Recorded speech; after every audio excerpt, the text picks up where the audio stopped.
Alors, coucou à tous. Donc, aujourd'hui, on fait la troisième partie de l'UE10. On va faire une petite vidéo sur le secret médical.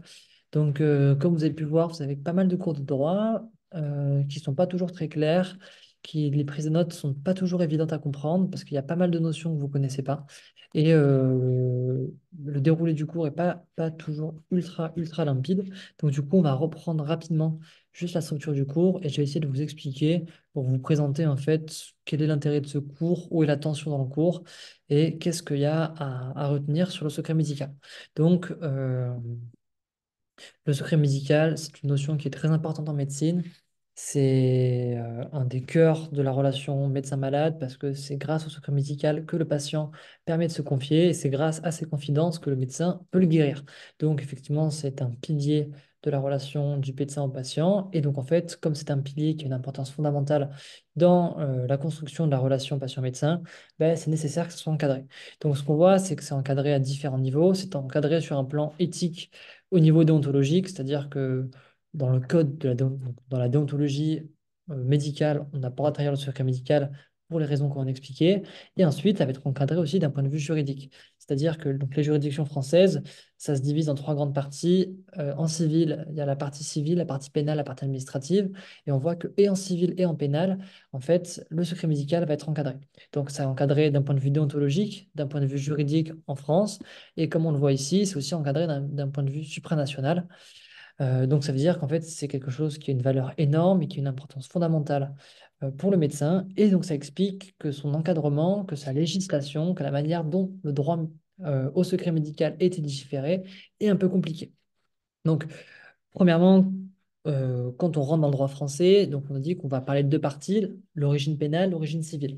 Donc le code pénal, c'est un code qui est apparu en 1810 et c'est un code qui a pour unique but d'expliquer les limites du droit. C'est-à-dire qu'il n'explique pas tout ce que tu peux faire, il n'explique pas qu'est-ce qu'on va pouvoir faire dans le droit, mais il va juste dire trahison, secret médical, 15 000 euros d'amende, un an. Donc 15 000 euros d'amende et un an, c'est des valeurs qui sont à connaître parce que ça tombe.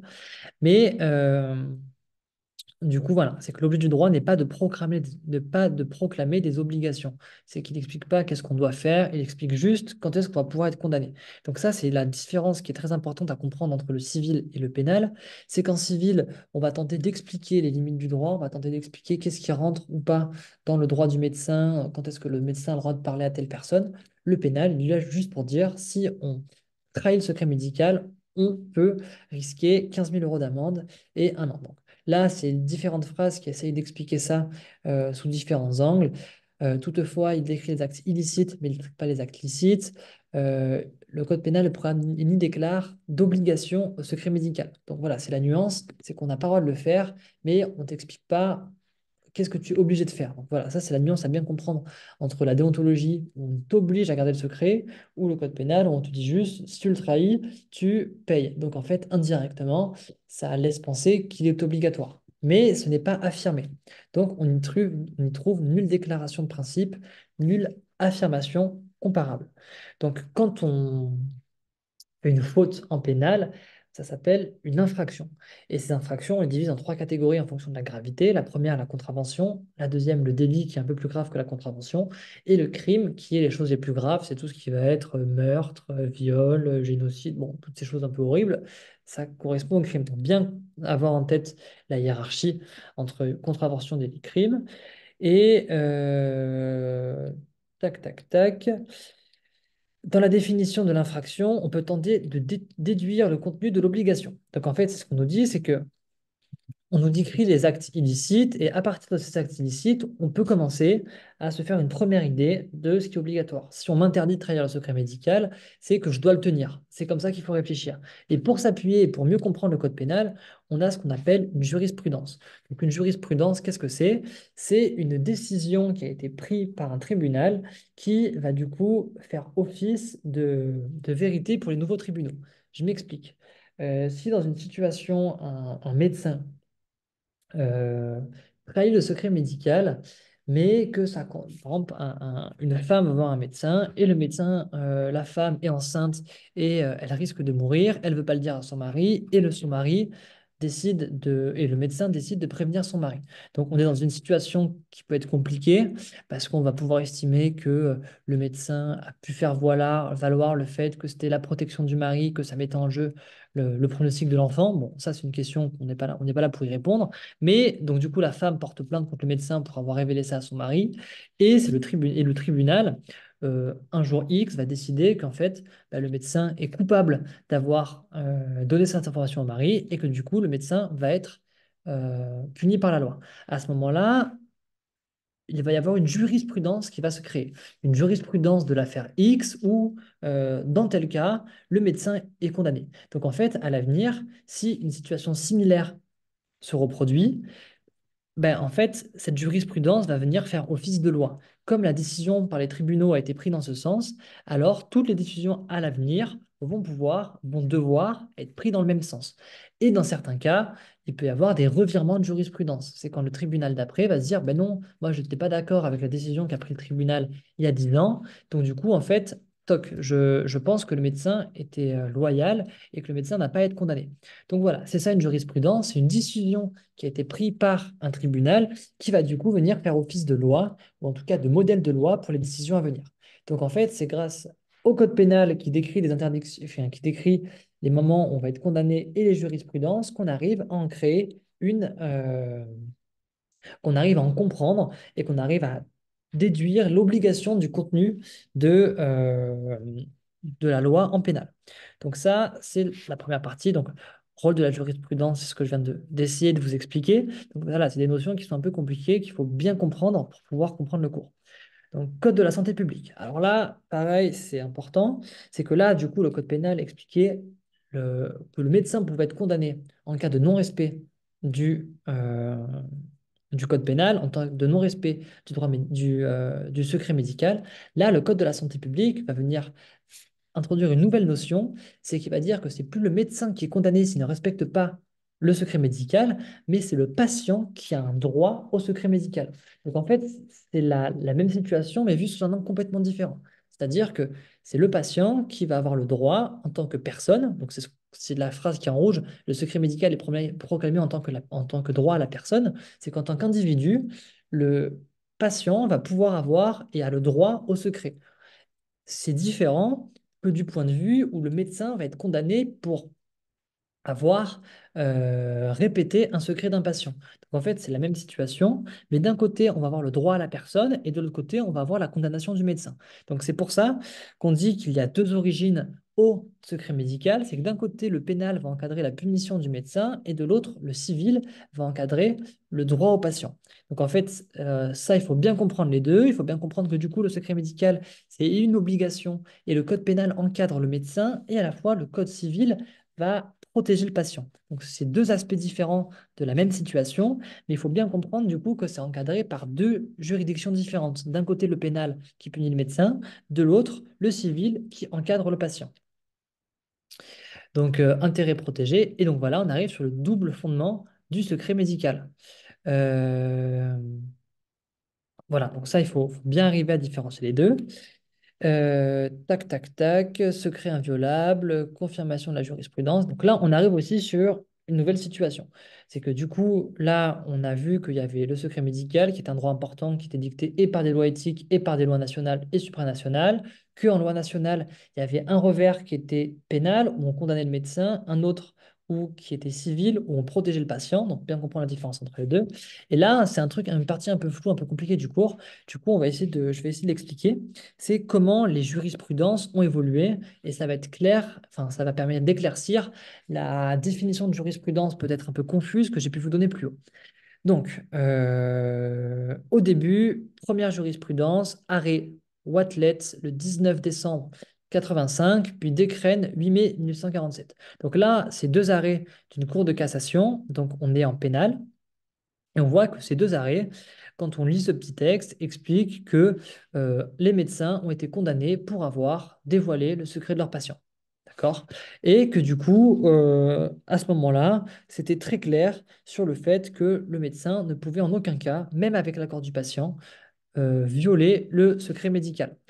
Donc, la formulation des arrêts depuis 1885, tous les arrêts, toutes les décisions des cours pénales françaises sont allées dans ce sens-là. C'est-à-dire, le médecin ne peut à aucun moment se délier du secret médical. Donc, assurer la confiance nécessaire à l'exercice de la profession médicale et les conséquences qui sont aujourd'hui encore attachées du devoir absolu pour le médecin de taire tout ce qu'il a appris dans l'exercice de sa profession. Donc ça, jusque de 1885 à, on va voir cette date-là, 1867, alors on a toujours eu la même vision et le droit est toujours resté clair et cohérent. Le médecin, même si son patient est d'accord pour dévoiler quelque chose, le médecin a en aucun cas le droit de dévoiler le secret médical du patient. Par contre, en 1867, il y a eu un changement de formule dans la jurisprudence de, du coup, l'arrêt de 27 juin 1867 qui disait, où on ne reprenait plus la formule «personne ne peut délier le médecin du secret». Qu'est-ce qu'elle veut dire, cette formule? Ça veut dire que quand on utilise cette formule, ça veut dire que même si le patient dit au médecin, ben, vous pouvez raconter mon cas et qu'il signe un papier, le médecin pouvait aller raconter son cas.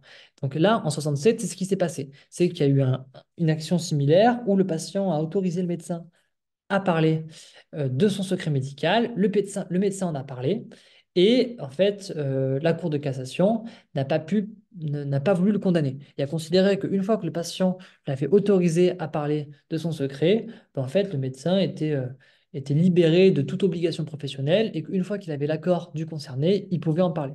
Donc ça, au début, c'est pas évident à comprendre parce qu'on pourrait penser que c'est logique qu'une fois que le patient veut que tu en parles, ben, personne ne t'arrête et ben oui, tu peux en parler. Mais non, là, le droit français de 1885 à 1867 a été très strict et qu'aucun patient ne pouvait dénier le médecin du secret. C'est la formule qui est employée. Et donc ça, c'est en 67, revirement de jurisprudence, donc infléchissement de cette jurisprudence, revirement, c'est synonyme. Mais au final, le caractère absolu du secret a été réaffirmé en 85. Donc au final, il y a eu un premier revirement, mais on est revenu sur ce qu'on pensait de base en 1885, puis dans un arrêt en 98, dont les faits sont similaires. De même, donc en plus d'avoir le pénal de son côté, le Conseil d'État approuve la condamnation d'un médecin dans le même cas, donc d'un médecin qui est allé parler de ses patients à qui il avait fait des chirurgies plastiques sur un plateau télé pour se faire de la pub. Et on estimait que même il avait l'accord de ses patientes, c'est interdit. Donc là, on retrouve le caractère absolu du secret médical. Donc là, il faut comprendre qu'on est en pénal. Donc, encore une fois, on différencie le tribunal pénal du tribunal civil, du tribunal administratif. Donc, en pénal, on a vu que de 1885 à 1167, les jurisprudences ont toujours été contre le secret médical. Un infléchissement en 1167 avant qu'en 1985, à nouveau, on revienne vers le caractère absolu. En civil, par contre, on va voir que c'est un peu plus lax parce que on estime que il y a un article dans le Code civil qui explique que le médecin peut se délier du secret médical s'il y a un intérêt légitime à le faire valoir.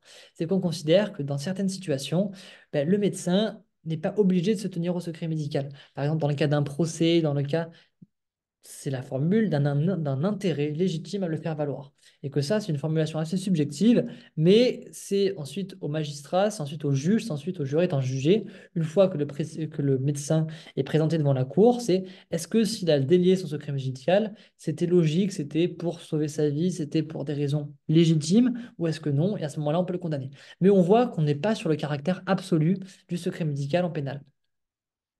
Elle semble bien indiquer qu'ici, à contrario, le consentement de l'intéressé aboutirait à la levée du secret médical. Donc on voit qu'en fonction de la juridiction dans laquelle on va se retrouver, donc en civil et en pénal, c'est pas pour la même chose qu'on va se retrouver devant ces tribunaux, mais donc selon le tribunal devant lequel on se retrouve, selon l'infraction qu'on commet, à ce moment-là, on va avoir plus ou moins une loi laxiste. Donc en pénal, on sait que même si on a eu l'accord du médecin, du patient, on va quand même se faire condamner, alors qu'en civil, si on l'a fait parce qu'on avait un intérêt à le faire légitime et qui était pas malsain, à ce moment-là, on ne sera peut-être pas condamné. Tac, tac, tac. Et puis le dernier truc que je voulais vous montrer, c'était ces exceptions au secret médical. Donc, c'est des exceptions qui sont à comprendre parce que ça tombe le jour du concours. Moi, je sais que mon année, on avait eu une question entière sur des trucs ultra précis. Donc, il faut vraiment, vraiment, vraiment, vraiment arriver à mesurer exactement dans quelle situation le code pénal, parce que là, c'est le code pénal, les exceptions, va permettre de délier le médecin du secret médical.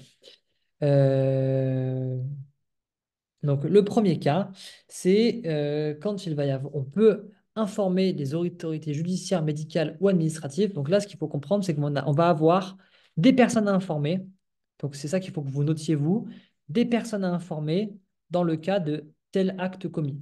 Donc là, on peut informer les autorités judiciaires, médicales ou administratives dans le cas où on a eu connaissance de mutation sexuelle infligée à une mineure, à un mineur ou à une personne pas en mesure de se protéger. Donc, premier cas, quand on a sévices sexuels sur mineur ou incapable, alors on peut prévenir les autorités.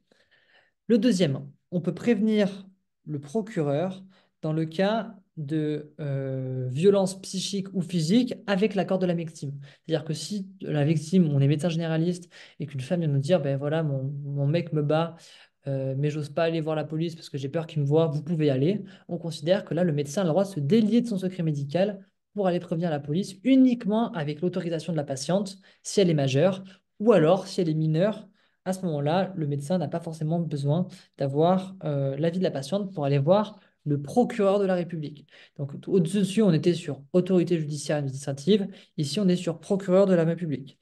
Ensuite, deuxième chose, danger immédiat. Donc là, à nouveau, c'est pour aller prévenir le procureur. Si on estime qu'il y a danger immédiat pour la personne, euh,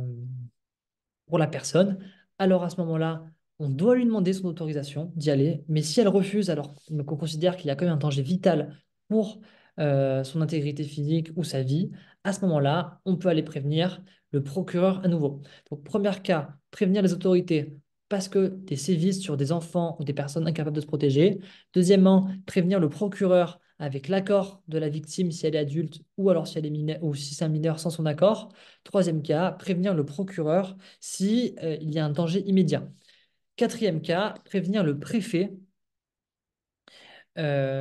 si jamais il y a quelqu'un avec une arme et qui a tentation de se nuire ou de nuire à quelqu'un. Si un mec nous dit qu'il a une bombe et qu'il veut faire exploser la tour Eiffel, on peut aller voir le préfet. Si quelqu'un nous dit qu'il a un fusil à pompe et qu'il va se faire sauter la tête, on peut prévenir la police. Voilà, donc ça c'est les quatre réceptions. J'espère que c'était clair, que ça a permis d'éclairer quelques trucs. Et voilà.